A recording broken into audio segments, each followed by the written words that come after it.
පුතාගේ තාත්තා මංගව මාලයක් තියලා රුපියල් 40000ක් ගත්තා. දැන් පොලියත් එක්ක මට 63000ක් ගන්න තියෙනවා පුතා. මිනිහට කිව්වට මිනිහා ඒක ගණන් ගන්නෑ. මිනිහට සූදු කෙලින්ද යහමින් සල්ලි තියෙනවා. මේක මගේ ජොබ් එකනේ. මං තව සතියයි බලන්නේ. කරවුණා නෑ නෑ පොලිසිය ඉන්නේ. කොහොම මේ ළඟදී වැගන්නාරයෙකුත් ගත්තා. ඔක්කොම පොලිසල්ලි. ඒත් පාණ්ඩෝ ඉන්නේ ඉංගන්නවා වගේ. ඔය සල්ලි ආදෙන්නේ නෑ. එහෙම කියන්නේ බාබා. දැන් බාදිසියකට සල්ලි ඕන වෙලා බැංකුවකට යනවා. උඹට රුපියල් 10000ක් ඕන නම් උඹට රුපියල් 5000ක ෆෝම් පුරවන්න වෙනවා.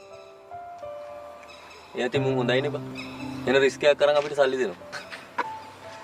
බිස්නස් කරන එක ලේසි නෑ බා. දැන් උඹ හිතනවාද මේ පොලියට ගන්න සල්ලි වෙලාවට මූට ගෙනත් දෙනවා කියලා? අයියා කියන කතාවෙත් ඇත්තක් තියෙනවා.